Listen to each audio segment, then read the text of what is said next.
3, 2, 1, we're live. What's up, bro? What's up, man? Good evening. Bro, I feel like finally we might just be able to publish this one. We are approaching streamline consistency. Yeah, I feel like it's very asymptotical. The first few times when we did this, we were so bad, and you could see such a huge difference and such a huge change in how we were speaking. We have like a funny system also. Like I love how there's like this call and like there's like a bunch of like strings that are attached in specific places where like just to make this work out. It's so nice also to see the subs logo on this, man. I like it, man. I like the subs logo. I'm just glad also you have finally got a recorder. It feels like man, now... it's so much more convenient, man. You have no idea. It's unreal. Like I had to do like 11 things if I have to plug in a mic to my laptop. But literally it's just the mic and I'm talking into it and I'm monitoring myself and you're on the other earphone. I feel like now you're light years ahead of me in terms of production now, because like now you not only have a much better recorder, you have a stand. Dude, I need to really get that dead cat, the windscreen for No, recorder. but with this, I didn't get a dead cat. I got like one of those foam heads. I'm still using a sock. I need to up my game. Yeah. Okay, let's roll the intro.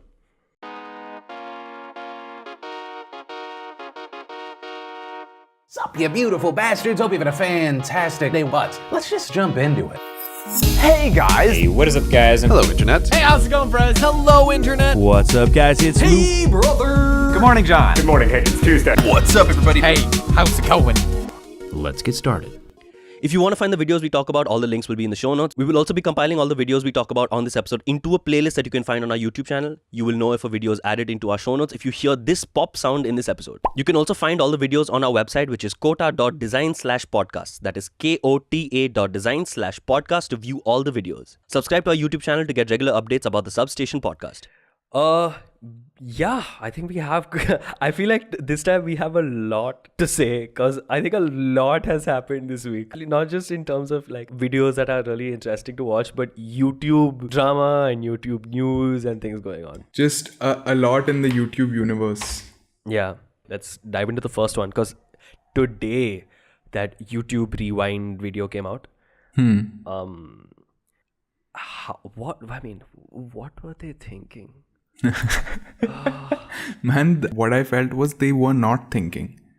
It just goes to show you, like, it represents YouTube as a company where YouTube is this platform where creators can come and it's like, this is how diverse it is. Okay, look at YouTube. It's so diverse that two guys love it so much that they're like willing to make like a whole podcast about it. That's how diverse it is. Okay, and then this content like facilitator or like content platform, like a global platform on the scale of YouTube, comes up with this. It's so ironic how shitty YouTube Rewind is compared to like the amazingness of YouTube itself. Like it just shows you how bad things are for them. I don't know. Maybe it's not how bad things are. It's just maybe more of how they don't know too much about content.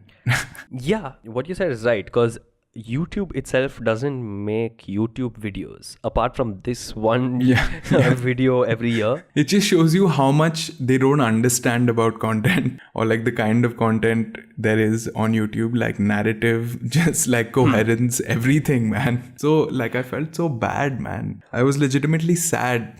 Okay, so there's a few points in that which are really irritating and really disappointing to see. I feel like when YouTube Rewind started off, I mean, it was fun, it was quirky, everyone liked it and stuff like that. And it really did showcase the platform as a whole. I mean, not obviously all the creators and, but it was nice. It was like one of those year in reviews, like just like a nice thing for everyone in the community to feel like, oh, we're all like one big family. So it just shows you like, okay, these are the noteworthy things that happened over the year. And just to see them sequentially, it's just like a nostalgic thing down like, okay, this is what happened. To speak about like year in review, YouTube didn't start that. It was actually Google which started the year in search. And Yeah, before, yeah. I think in 2006 they started it, or 2005, and it was called Zeitgeist at that point. Oh, yeah. And they did a really good job, and I feel like the idea got carried on to YouTube. As YouTube obviously expanded into like a much more relevant platform.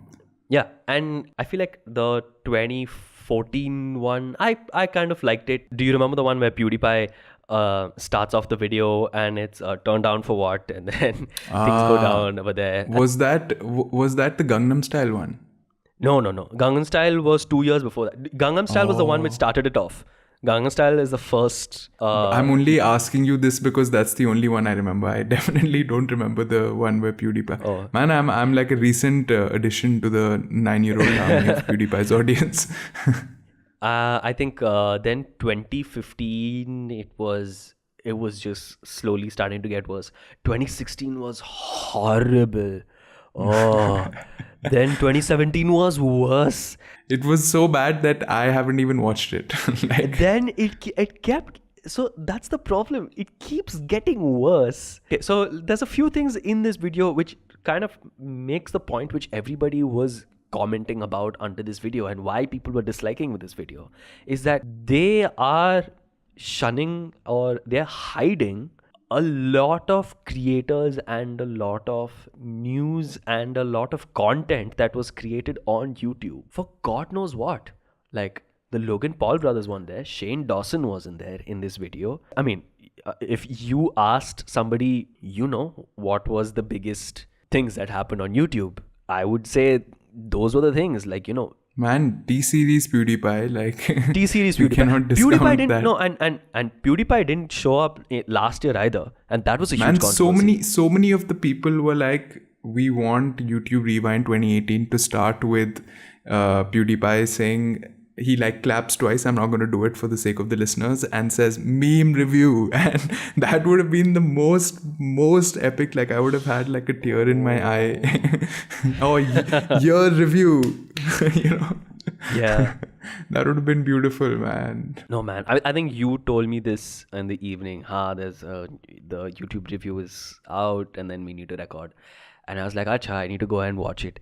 I watched like 15 seconds and I couldn't go through, man. I was just like, no, this is... I don't know how, it is like... so cringy. It's so bad. The problem is just the vibe of the people, it just feels like this surreal, like Ninja looks back and he's like, are you guys ready? And MKBHD also, like just the way, like just the aura of the people in it, it just feels so fake. And like they're like pseudo excited, like, oh my god, like, oh, let's do this. And Will Smith starts it and he's like, oh, we want Fortnite and I want MKBHD. And I'm like, oh my fucking god, like this is so cringy, man. This is you couldn't have done it worse. I feel like if aliens had to like mimic, if they had to mimic, what the world is listening to, oh, we should make content.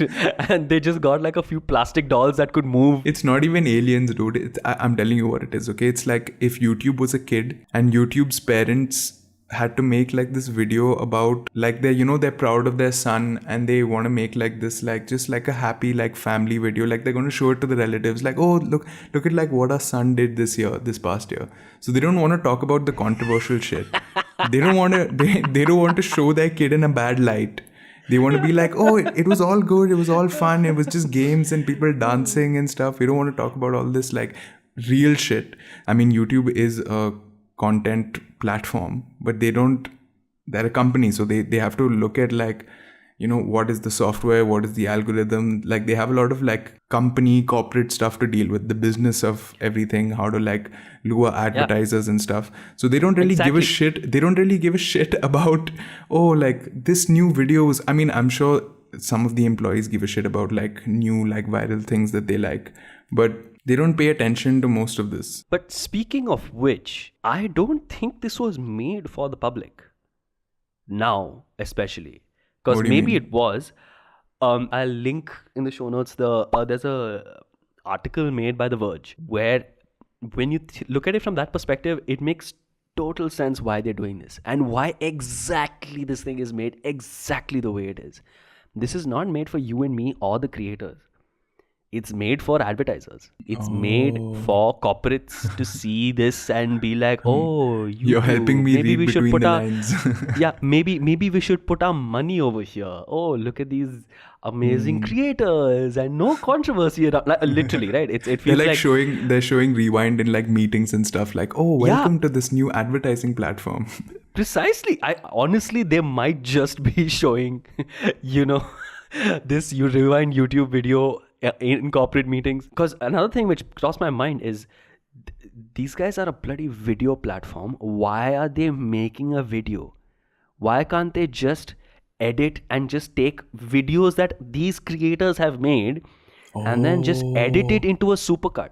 I have been thinking about this for the past 3 years and I do not understand why can't they do that. It's much less production. And it's much more like it would be better and it would be much more appropriate to what YouTube is. Yeah, because it's made by the creators. The creators are the ones who created the video. And they have the skills. They have the skills to do it right, like. Yeah, and legally, these guys own all of the content as well. As a platform, they can use it however they want. Yeah. So then I really don't understand why don't they just do that? Honestly, if this is happening at this point in the year, I'm going to put like an alarm for next year and I'll do a supercut video, right? And then I will release it at the exact same time, Rewind YouTube comes out and I'll be like the real there are already some of those videos, like there's just people who have made supercuts of like all of the things that were actually viral in the last year and they've just made, I mean, obviously it would be awesome if YouTube did that and they emailed all of the same people that were there in Rewind and say, okay, we're making like a Rewind thing, this is the idea, so you record it for us and you can do whatever you like, these are like our guidelines and go have fun with it. But these videos that have been uploaded are just like random people saying, okay, this is how it should have gone, and they're like just recycling stuff that is pre-recorded like from the past year. Yeah, and I just feel like no matter what kind of edit they do, it will be better than the video they just made, no matter what they do. I think we should move on to the next one video, or not video, but it's a whole drama which has been going on for God knows how long. Maybe it's like 3 months? 2 or 3 months. I don't know exactly. I don't like your T-Series. Nothing personal, kid. But I must go all out. Just this once. Bitch, lasagna. Bitch, lasagna. T-Series ain't nothing but a bitch. Lasagna. Bitch, lasagna. Bitch, lasagna. Look at T-Series, they just crying for their mama. The suspense is killing me, man. Like, I just want this shit to end, like, from the perspective of both of us. We're deeply invested in YouTube as a platform rather than just using it to, play a song or like to find a tutorial. So for us to see this drama unfold, because Kota doesn't really watch PewDiePie, and I've been following PewDiePie, I think, for the last, conservatively, I would say 6 months. And I've been enjoying this subscription. And for someone like me, who I'm an Indian, to be witnessing this is just the most bizarre, ironic situation that I've ever seen. So how did this start? I think at some point in November or September even, I could say, all these articles started coming out that people had given estimates. I think the first estimate was late November, and these articles were coming out, let's say in early November. They were saying that in late September, this new channel called T-Series, which is basically this production company in India, is going to take over PewDiePie as the number one most subscribed channel on YouTube. And subsequently, obviously, PewDiePie started addressing this, and it became it became sort of this fun thing for him. But November came, we went past late November, and T-Series didn't overtake PewDiePie. And after that, it just started becoming into this, it started snowballing, and it became this almost community driven drive to make sure that a big corporate company, that is because there are some really big content creators in India, but not big enough to be on like a global platform where like people from the EU or the US like know about them. So all of the let's say like mostly Western YouTube community wanted to make sure that T-Series does not take over PewDiePie. And it's led to some of the most entertaining YouTube drama that I've ever seen. There are like random YouTubers like just buying out billboards in their city. I saw one guy in Chennai also who's bought like billboards in his city. So it's just saying like subscribe to PewDiePie, buy his merch and shit. And it's so sweet to me because like I don't think either of us give a shit about T-Series. Like we probably hate them more than most other people who have never even heard about them. I feel like nobody expected this drama to escalate to such an extent. Yeah. I feel like when that guy who first posted that video where he bought a bunch of billboard videos and ads in urinals and newspaper ads and like I think that was Mr. Beast. yeah, Mr. Beast's video, and he bought like a bunch of ads just saying that subscribe to PewDiePie. And then from there, one guy hacked into printers and it printed like how many? 1,300? 800,000 vulnerable printers, but they only targeted 50,000 in order to test if this would actually work. My God. So what the just short of 50K printers were affected. So this guy hacked into 50,000 printers and those printers printed out prints saying please subscribe to PewDiePie and unsubscribe from T-Series. Yeah. And I feel like it just kept like nobody expected like PewDiePie to last for so long. And yeah, there was, I think recently there was a point where there was just a 40K difference between them, and then it shot up to like 400,000 or something. Whoa. It's just the suspense is killing me, man. Yeah. And I think in the middle, it got so intense that people were commenting and dissing not just T-Series but India as a whole. And he then that was just funny. That was just funny. And he just like donated some money to the organization Cry, which apparently I saw it said he donated 1.6 crores. Like that's what? Converted from dollars. Yeah, rupees. So like 1.6 crore rupees. That's insane. Which is a lot. Which just shows how much this drama is actually worth. And yeah, I don't know. Like I feel like this is just gonna keep going on until I think T-Series what do you think? What do you think is happening at the T-Series offices, man? Do you think they're like watching these videos, or like I feel like they do care? Like there's some like chief executive like guy who's just like enjoying this, like he's just eating popcorn and watching the live stream. Two things, okay. I feel like there's one bottle of champagne which they were about to open and they were like, "Arey yaar, fuck this year's PewDiePie again got us." Like, and I feel like they'll keep doing this for a while. Bro, he's gotten. Like some of these statistics are insane, dude. He's gotten something along the lines of either 4 million or 6 million subscribers in 6 weeks, which makes him the fastest growing channel in like that amount of time ever. Whoa. Yeah. I feel like, wait, what was, you interrupt me again, man. Sorry. Yeah, and second is the fact that the amount of attention T-Series has gotten because of all of this drama is also something to be noted. And recognize that they're also benefiting off of this drama, because I mean you wouldn't have known, both of us wouldn't have known that T-Series was about to surpass PewDiePie, because even though we both are Indians, we don't subscribe to T-Series, man. Like, and no, we never will. I don't think we fall in the average demographic of T-Series' audience. And I saw another video by this channel called Colin and Samir, where they showed why T-Series and why India, because India has such a big population and all of that. But why is the YouTube scenario of India so scattered? Why is it that the most subscribed YouTube channel in India is T-Series?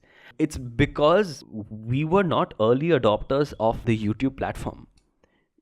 So when YouTube started off, there was a fair amount of good competition between creators. Small creators at that Yeah, time. like small creators, like actual people with webcams and cameras and stuff, making their own videos.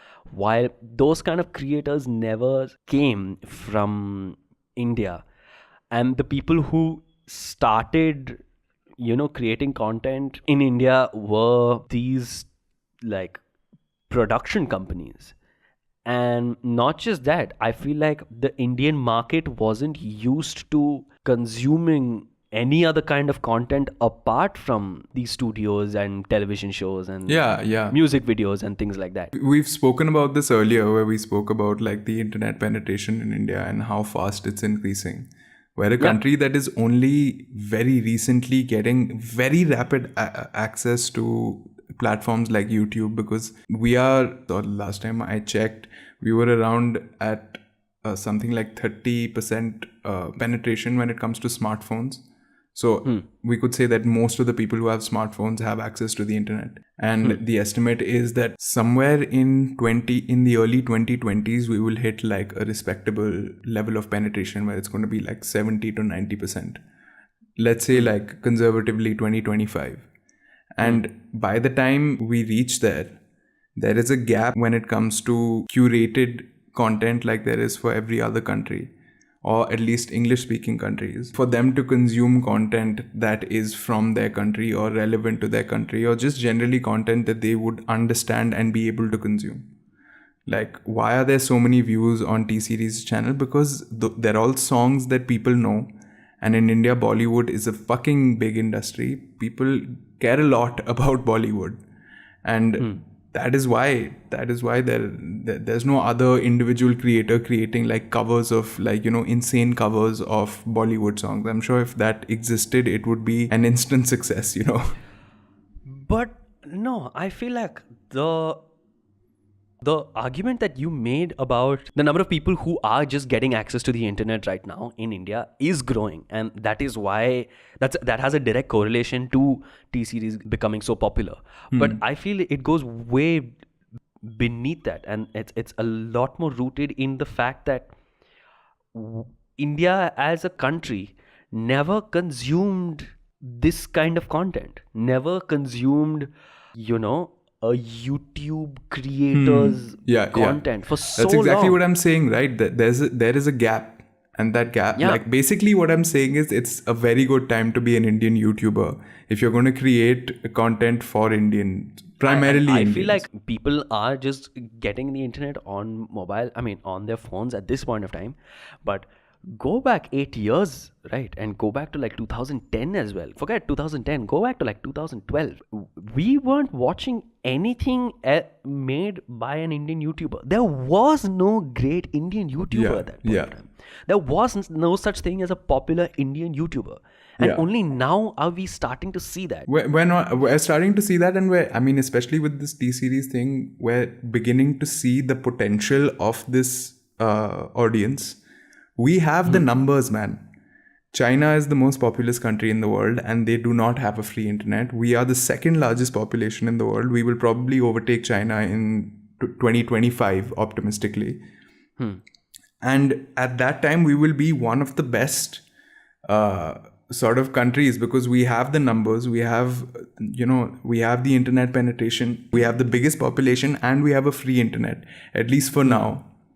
It's one of the best places to be a content creator who's primarily focusing on internet videos or any kind of online content for that matter. I would take that statement with a pinch of salt. And the reason is because of production companies like T-Series. Because they have gone so far ahead. And the consumers who are switching from a television-based platform into an internet video-based platform like YouTube, their content is still the same. And so there isn't a change in terms of the kind of content that we're taking in. It isn't contextually aware. Yeah, and I'm take my parents for that matter. Or take a lot of elders also for that matter, right? And I would also say take a lot of people in our age. They don't go to YouTube to see YouTube subscribers the way you and I do. They're not going to, YouTube channels and then watching it. They're just going and then seeing what's on the homepage, and then the homepage will just show them, the latest soap opera that they have been watching. And for that matter, it doesn't even mean YouTube.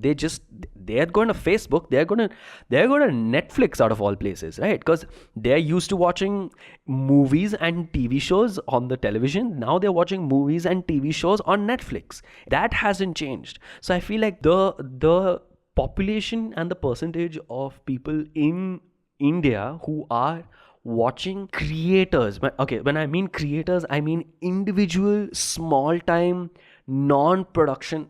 Like when I mean non-production, I mean not even a company kind of creator. We are not watching that.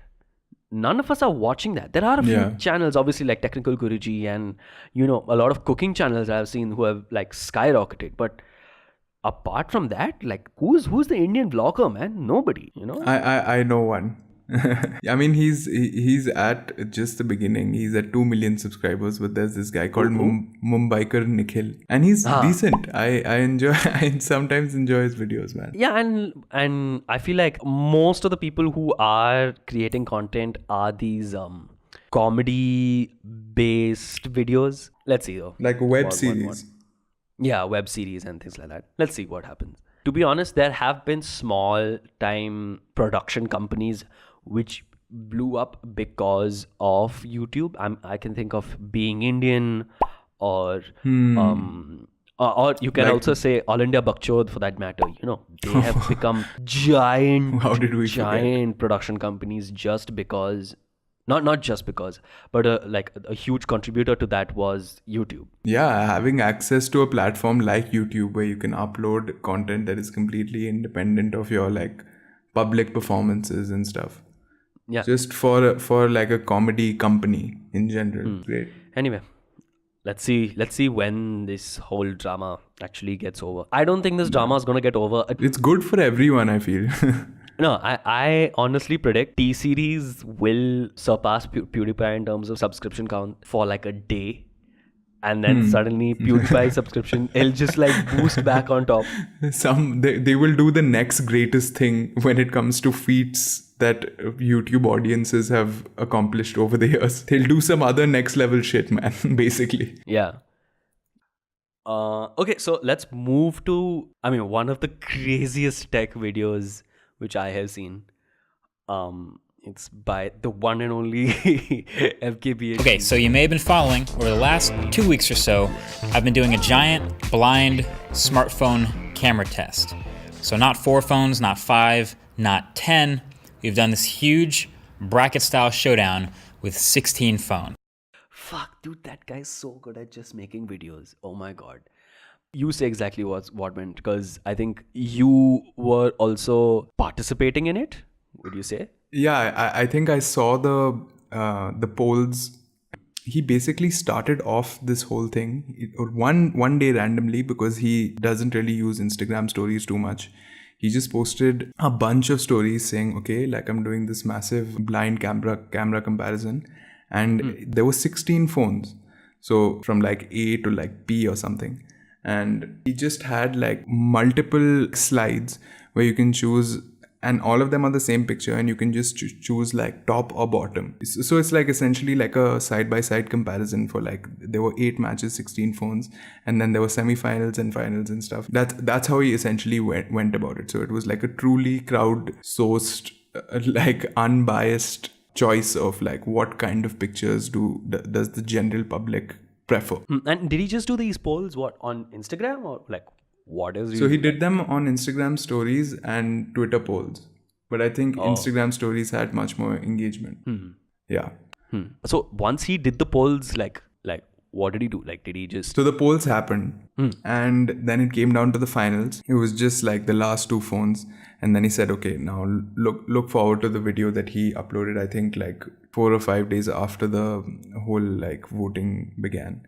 And then he uploaded to my, like, I was joyous when I saw his upload, and it was like a 19-minute video, I think, around. And I was like, yes, like he's going to go... And I wanted him to do that. I wanted him to go in depth on like, which camera won, which camera, like what happened where. So I'm just going to go through. So there were phones from A to P. Was I right? I think I said P only. So there's the Palm phone, which is like the mini phone, the Mate 20, Razer 2, OnePlus 6T, V40, Pixel 2, iPhone XS, BlackBerry, Pixel 3, P20 Pro, Hydrogen, what is it called? Hydrogen 1, Moto Z2, Note 9, U12 Plus, iPhone 10 and Poco phone. So it's like a good mix of like phones that were in the media, not necessarily for the camera. Some really bad ones, like obviously the top 5, which is like Pixel 3, Pixel 2, iPhone 10, Note, and I guess the S9 series has the same camera as the Note, so that's like Samsung is represented. But then BlackBerry, like BlackBerry went up until the semi-finals, man. Yeah, Like, it beat the XS, it beat the V40, and then finally the Mate 20 beat the BlackBerry. Like, and in the first round, the XS is knocked out, the Pixel 2 is knocked out, the OnePlus 6T is knocked out. My God, Pixel 3 is knocked out. Like, what are you saying, man? I feel in terms of brackets and in terms of round 1, this is by far the worst round, the craziest round you could ever have. Because, like you said, the most well-known smartphones and the most expensive smartphones and the smartphones which honestly have the best cameras all lost. The Pixel 3 lost, the iPhone XS lost. So when he did the Palm and the Mate 20, I was like, okay. Then he did Razer 2 and OnePlus 60 and I'm like, huh? And then V40 and Pixel 2 and I'm like, Razer 2 and OnePlus 60, I was still like, okay, because OnePlus has never been known for like great cameras. They're no, good. but Razer 2 is honestly disgusting. Like, it's bad. Right. And then V40 and Pixel 2, then it got personal. I was like, fuck, V41? No, but V40, I'm not... Okay, Pixel 2 was at one point the best camera. The whole of 2017, everyone said Pixel 2 is the best camera on any smartphone. But at the same time, people were reviewing the V40 and they said, yeah, it's cool. It has like a wide angle. It has like a I don't care what you say. Pixel 2 is better than the V40. Yeah. And Pixel 2 is honestly better than any other phone out there apart from the Pixel 3. I would say the Pixel 2 and Pixel 3 are basically the same like camera. They're extremely similar, right? They didn't change too much when it came to the Pixel 3. The Pixel 2 camera and the Pixel 3 camera in terms of sensors is the same. The same lens. It's everything is the same. They just use the same sensor. But then like XS got beaten by BlackBerry. I feel like that was the most cringiest part. I was just like, man. You couldn't. Just look at E to F, okay?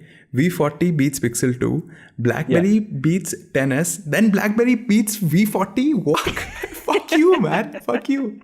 Make me feel a little better. Like, fuck. Yeah. And honestly, look at like O and P. Look at the Poco phone, dude. Like, Poco phone. Yeah, man. Yeah. Poco phone went to the finals. That was the best. No, but Poco phone also, because it's an MI, like it's a Mi phone, it's a Xiaomi phone, where in 2018, if you buy like a phone for 30k, or if you buy like a phone even for like 20k, you're going to get like a decent camera. Unless you buy like a really off-brand random Chinese phone, you're going to get like a decent camera. It's not going to be trash. And the Poco phone's camera is decent. Not like it's not even in the same league as iPhone 10, but we come to why all of this happened was exposure. And I don't think even Marquez was like thinking about how this is going to go, what are the attributes of a photograph that people are going to favor. And it is exposure and colors, I feel. Not a little even after color. Exposure. Yeah, but after exposure, it would be like color, right? Yeah. People tend to prefer like warmer, a little more saturated, punchier images over like flatter, cooler images. I mean, the fact that he did all of this on Instagram as well as Twitter, which is two places which have a lot of compression when it comes to image quality, because they need to make it a really, really small sized image in terms of the amount of megabytes it takes. Because they are dealing with so many images. Right? Yeah, so they have some hectic amount of compression done on these images. Yeah. And the fact that this was done on Instagram and Twitter proves the point that at the end, it doesn't matter. Because maybe you will see your image on a 4K display or some shit like that. But a large sum of images are seen on these two platforms, especially Instagram, right? Because Yeah. Instagram is made for images, and the fact You that could kind of say exclusively Instagram. I mean, photos on Twitter is just for like context, but Instagram, it's front and center. yeah, it's just images, and that proves the point. Like, People basically just care about exposure. Yeah. They don't want to see an underexposed image. I feel like what contributed a lot to the results of this test and what becomes more relevant when it comes to tests like these is the relevance of computational photography. Like, it's become so much more of a player when it comes to like portable smartphone mobile photography, because stuff like the 10s and the king of the hill, the Pixel 3, what they're trying to do is they're trying to preserve as much data in the photo as they can. So if it means underexposing a little bit, but when you underexpose a little bit, you preserve the highlights a little better.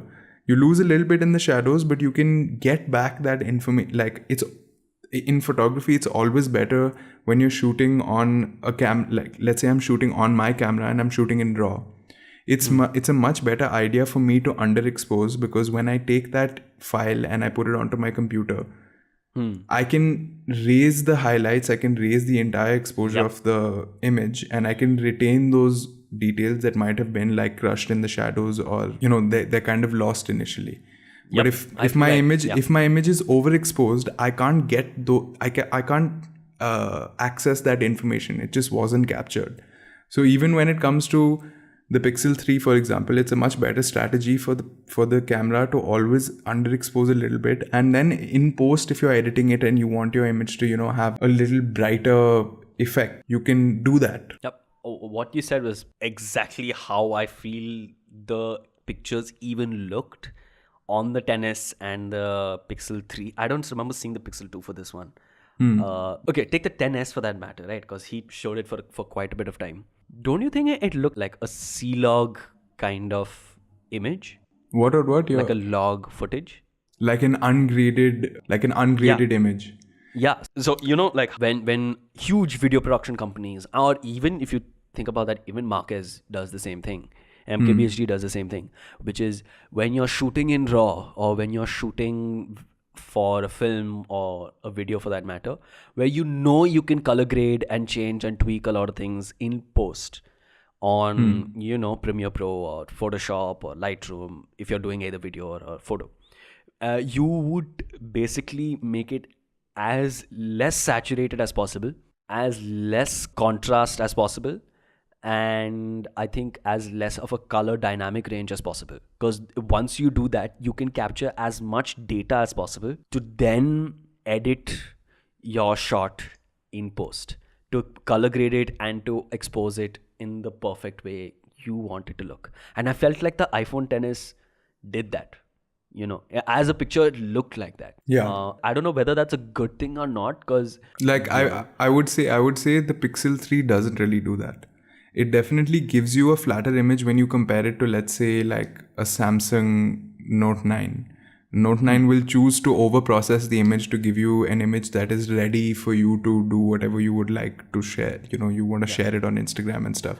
Pixel 3 still gives you a little bit of space, but it's still doing a lot of post-processing to make the image right out of the camera look pleasing. But the iPhone is the lowest when it comes to that. Like, they're giving you the most amount of flexibility. And even me, like, I had a OnePlus 3T for the longest time. And then I got the 10R. And initially, I really didn't like... I mean, it was undoubtedly a much, much better camera than the OnePlus. But because I was used to the way the images would turn out after shooting on my OnePlus, I was a little bit weirded out by how the images were coming on my 10R. It was just weird. Like, they had like this really weird effect where the image felt a little fake, because everything is preserved. There are no blown highlights unless I'm pointing directly at the sun or like a light source. And there are no like crushed shadows even when I'm like in a situation where there's a lot of like light and shadow happening. But I realized that they're trying to maintain like a happy medium between being like as flat of an image that you can be, while at the same time not giving you an image that is like boring, because they want to cater to both kind of customers. I feel like they're favoring the photographers more in this most recent phone release and like iOS release, because they're giving you flatter and flatter images, which means that they want you to work with the images more after you take them. But there are so many people they don't give a shit about editing, right? They just want to post like stories on Instagram. Yep. I don't know. Computational photography is a big deal, and it's changing the smartphone photography industry, whether we like it or not. Okay, let's move to the next one. Yeah. So yeah, I want to talk about something which happened on SpaceX this time. We currently have an unbelievable view of Cape Canaveral from the bird's eye view. It is absolutely amazing. I've been at Cape Canaveral for these landings before where you can feel those sonic booms in your chest. It is just so exciting along the Space Coast.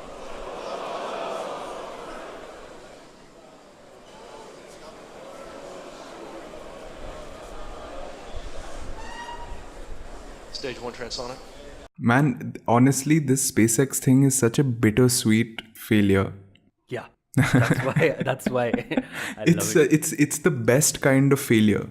A little backstory to all of this. So every time SpaceX launches a rocket, they live stream the launch. And Along with many other people who are live streaming it, who are watching it. yeah. A lot of people are live streaming it, but they are the ones who... It's like the official live stream. Yeah. Which other companies can use, other media can use the footage and things like that, right?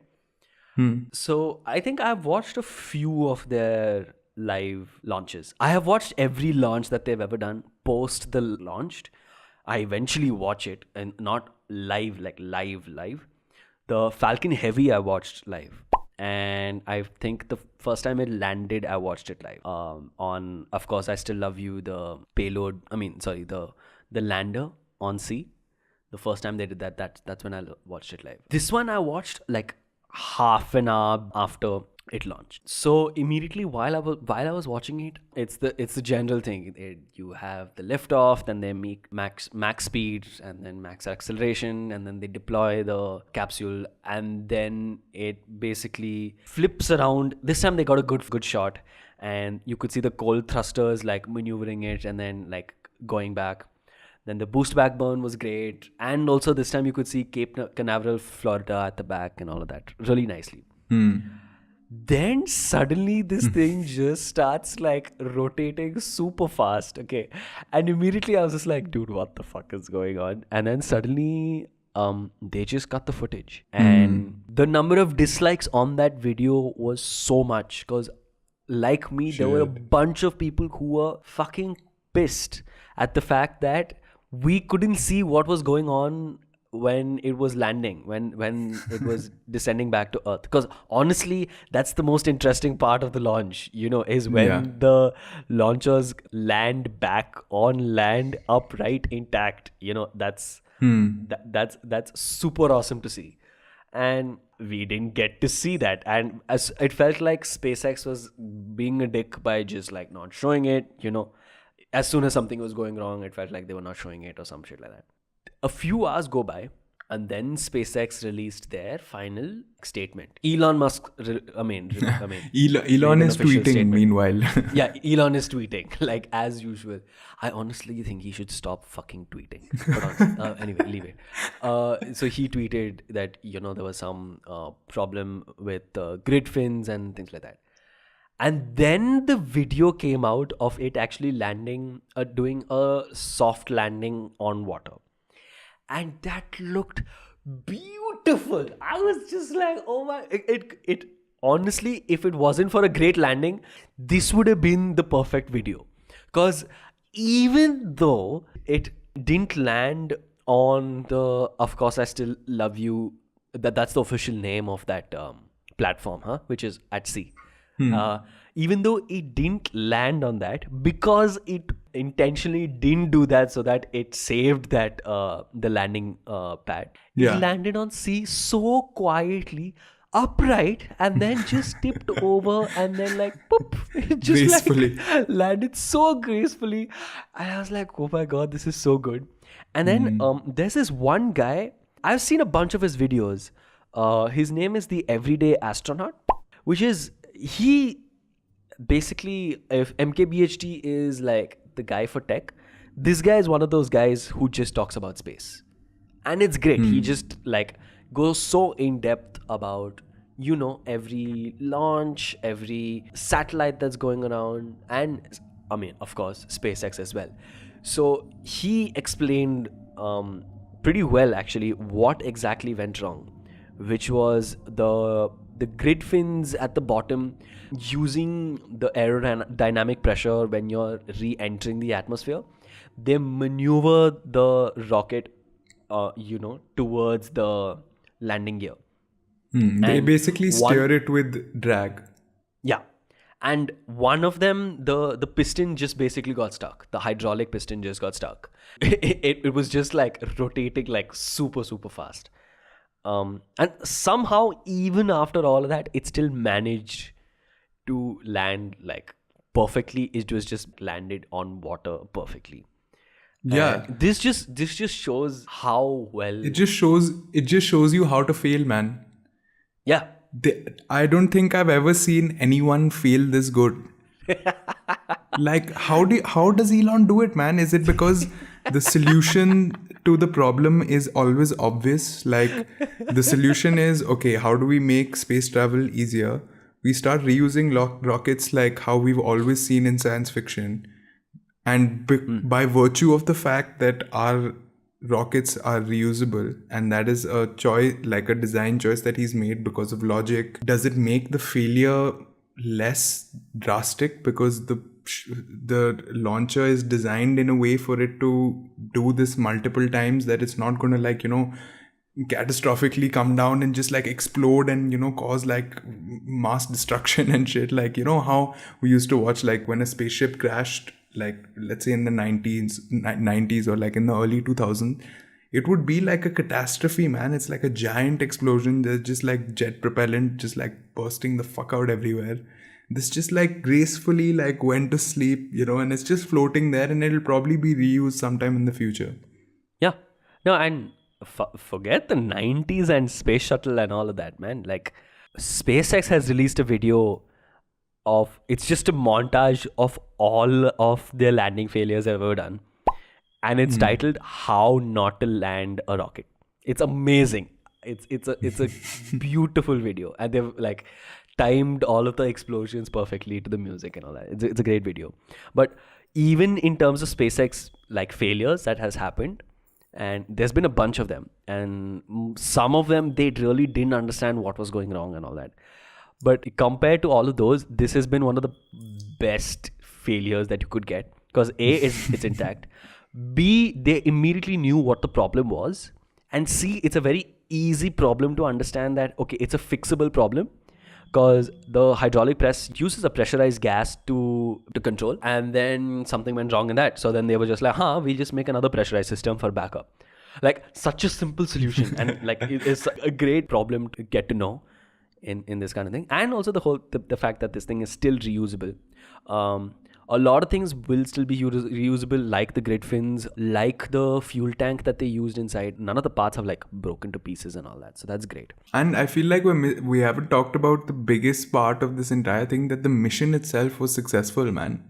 Yeah. Like, it's such a good failure that the rocket went, it has dropped all the supplies in like the International Space Station. All of that has gone great. It's just the fuel tank that came down and it didn't even get destroyed. It just had like an imperfect landing. So I remember when the lander first landed on the landing pad on water, not on Cape Canaveral, Florida, on land itself, but on the landing pad on water.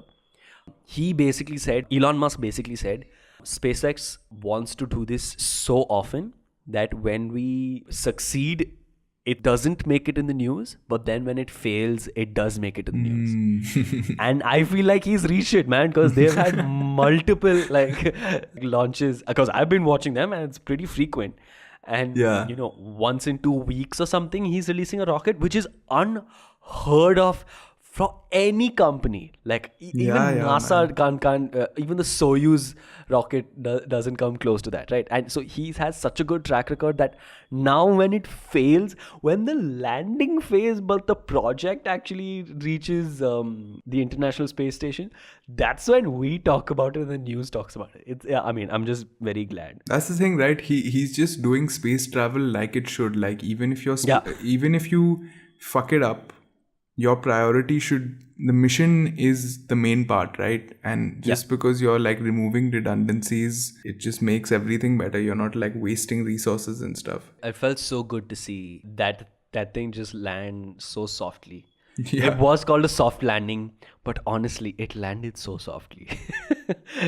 Let's move on to, oh man, I feel like the most grim part of almost to the point where I don't even know how to talk about this, or like how do we even approach this, man, because it's so incredibly sad.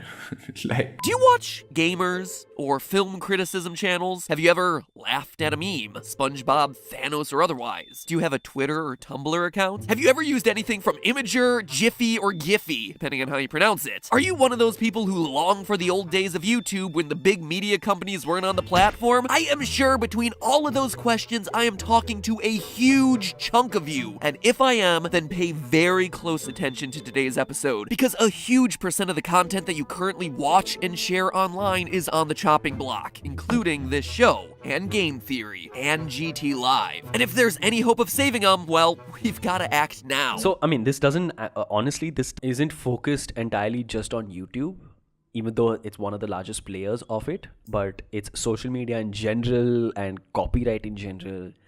And the internet in general. Actually, should I give a little bit of backstory for this as well? Yeah, go for it. So you watched Wolf of Wall Street, right? Yeah. So do you remember the company that Jordan Belfort made? Stratton Oakmont. Yeah. So Stratton Oakmont, basically in the 90s or somewhere in the 90s or somewhere in the early 2000s, basically filed a lawsuit against this one guy who and they had the copyright to something which he posted on a platform. Okay, the platform is relevant. I just wanted to stay Stratton Oakmont because just because Wolf of Wall Street. So Stratton Oakmont sued a company because one of the users posted something on that platform. And this was in the early internet ages. I don't think forums itself were just developing and things like that. Forget like Facebook, MySpace and Friendster and all of those like coming. But it was something like a Facebook. Like imagine the Facebook for the 90s, right? So he posted an image or something which was which had some problem with copyright. And then this guy basically took it to the Supreme Court. Now, the Supreme Court basically created something called Section 230. And all of this is in the US, by the way. Section 230 is basically two things. It's very simple. It is, if anybody posts something which has some intellectual property issues on a platform, the platform is not held responsible for it. It's that simple. If you post some copyrighted film or music video on YouTube or on Facebook or on any platform, YouTube is not held responsible for it. That's the first one. And it's literally written like this. It's one of the most simplest articles or sections that you could find. The second thing it said was, even if the company in good faith removes that kind of content, they will still not be held responsible. And this is basically all of Section 230. And then this went to another international board, and a lot of other countries started like applying the same principles to their constitution. And this eventually was started to be called safe harbor, which is the platform is not responsible if their users put up something which on their platform which has intellectual property. But they are responsible to get it taken down if the claim is made. No, even if they do, even if they take it down, okay. They are not held responsible, basically, right? So, and this is basically the foundation of the internet, because otherwise none of these platforms would exist. Right? Yeah. And which is why when Mark Zuckerberg went in front of Capitol Hill, and not in front of Capitol Hill, in front of the Senate, right? He made it very clear that Facebook is not a media company. Right? They are not publishers. YouTube is not a publisher. Facebook is not a publisher. Twitter is not a publisher. Right? They're Verge is a publisher. aggregators. Yeah. Hindustan Times is a publisher, but those guys are not. Those guys are platforms. Why? So that they can lie behind the Section 230. This is why even when Hindustan Times puts up an article and then they have a comment section, and if someone comments in that section, right, which has problems with intellectual property, their Section 230 also comes into play. So basically, the European Union started to recognize this and then is intentionally trying to change this and then trying to basically put the blame on and keep the platforms responsible for all of this. Yeah. So, which is a problem because this is revolutionary, man. This is like, I feel like with the internet and with like wide use of the internet and the availability of platforms like YouTube in specific or streaming, because it's all, I think the way I see it, it's all been like a jumble, because in the earlier days, let's say the days before the internet, fair use and copyright wasn't that big of an issue because it was quite difficult for you to use something that is copyrighted and then distribute it to a large enough audience for you to get into trouble. But now I can download anything and put it on anything and just conveniently upload it, and it's just basically much easier.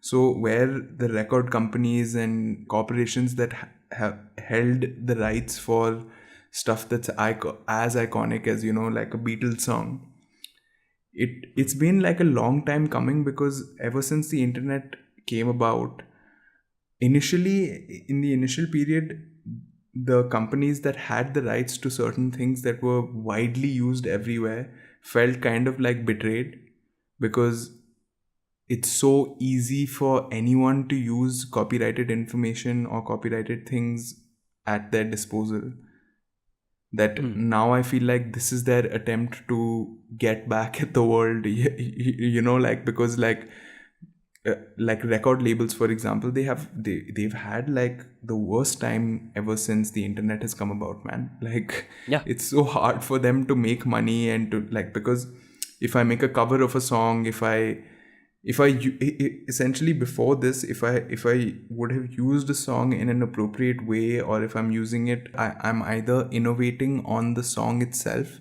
So it's like I'm making a cover of it, or I don't think there's any other way for you to use a song and for it to be fair. Like if you're using it like for the soundtrack of a movie or like just the soundtrack of your video, that's not really fair use. But even with images like paintings, you know, like it's going to change the way everything works, man, if it's passed. And I feel like the definition of fair use, like the video that we watched. What I think that specific part, the definition, is what matters the most. I don't think any of the creators, like, I think there was a Colin and Samir video and the film Theorists video, which MatPat has made.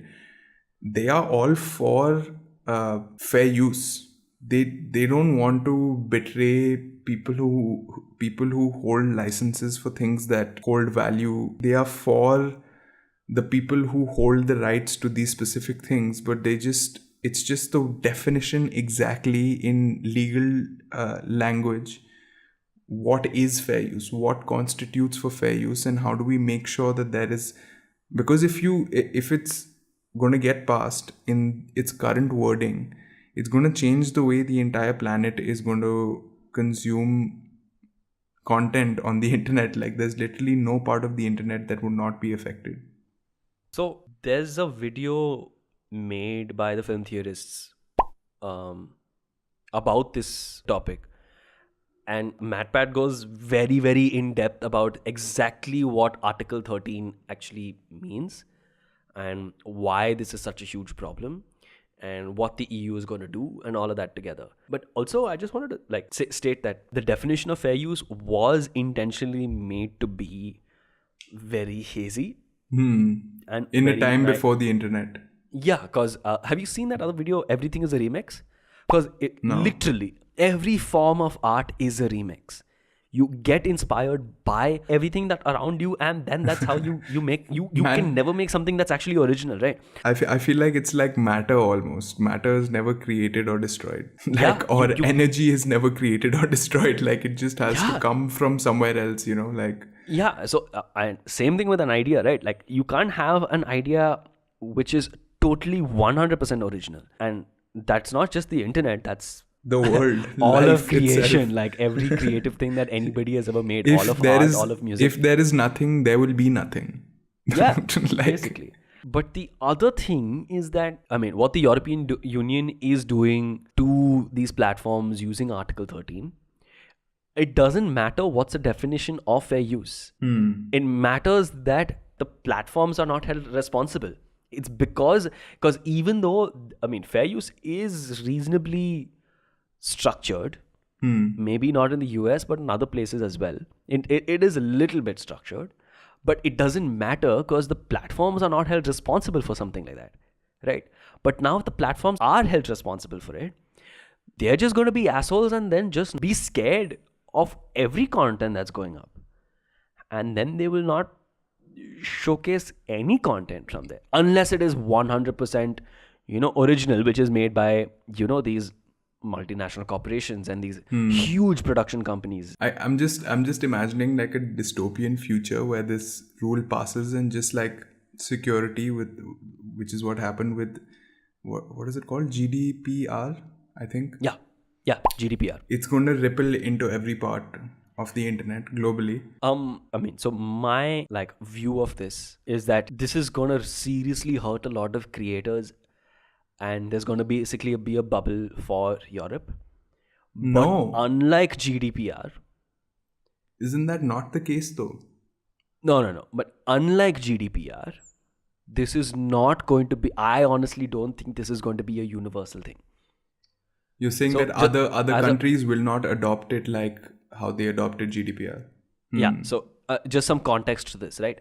So the GDPR, for the listeners, if I think 5-6 months back, if you got a torrent of email saying that we have changed our terms of services, and now if you go to any website and then any new website and then you see it says we are using cookies, please click OK, or there's a cross button that you have to like so that you can remove that comment, that is because of the GDPR.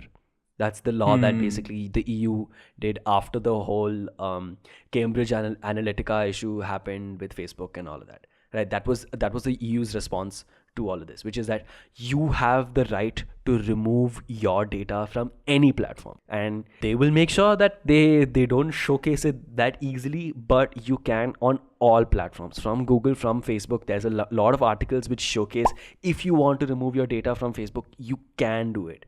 And they are legally Obligated. Yeah, obligated to do it. But unlike GDPR, I don't think this is going to be Ripple into the rest of the world. No platform is going to generalize and do this for content all across the world. Man, because YouTube will be dead. Just hypothetically, if we Forget take YouTube. the example. All Yeah. platforms, every platform, Facebook, Instagram, Twitter, YouTube, Reddit, TikTok, Vine is dead. Man, so let me all give you of an them are example. gone. Let me give you an example, okay? Let's say this thing passes, okay? It passes globally. We're living in like a dystopian future. Let's say I am using a reference image. So let's say I'm using I'm watching Blade Runner, okay? And I pause the movie and I'm using that frame as a reference for an illustration that I'm doing. And I record myself like it's like a time lapse of me making the illustration to completion. And then I upload that onto my Instagram. Would that still not be fair use? Because it's like a very good drawing of the actual movie, but it's still not like a direct, because I've created the image. But that's my point. It doesn't matter. it doesn't matter what's the definition of fair use at that point of time, because it caters to the company's interest, essentially. Yeah, no. At that point of time, Instagram is gonna be so shit scared that if you had a if there was a 0.00001% chance that your video could violate the terms and conditions of Article 13 or whatever, right? They will just remove it, right? And in that sense, all content has that small percentage. By the way, there was some video, there was some guy who posted 10 hours of white noise on YouTube. You know what happened? YouTube basically demonetized it. Because it was under copyright. Because their algorithm thought, oh yeah, it's he's taken it from this song. Obviously he hadn't, because he put white noise. He generated white noise and put it. But then these guys are using algorithms to do it. So yeah, back to which I feel like this is just going to create a huge bubble around Europe. Because take for that matter, have you ever seen on YouTube when you click on a video and it just suddenly says with the YouTube square and an emoticon inside it, with that like slanted face saying that this video isn't available for your country. So they do have the system in place. No, right? And that's not just for Europe. I think for many countries where for many countries. Germany especially apparently is really, really bad at this. Like they just don't allow a lot of videos. So they have the system in place, and Susan Wojcicki, who's the CEO of YouTube, basically said that no, we are not going to harm all of YouTube. We are just going to fuck Europe up. Like we're just going to create a bubble around it. And I'm totally picturing like protests are happening in like the EU. Of course, man, it's a fucking continent. I mean, it's almost like a continent. Like it is a continent, man. I mean, I was just only saying because like Brexit and stuff, so like Britain isn't like included, but like yeah, it's basically a continent. And fuck, man, there will be protests. There will be public outrage to another level only, man. Like yeah, for sure. But speaking of dystopian futures, this is a video. It totally just crossed my mind. This isn't a video about Article 13 or explaining it, right? But it's just a story that could just eventually happen. Wait, I'm gonna share this to you. It's a video by Tom Scott. I love that guy. But he's just, oh man, it's so funny and so scary at the same time.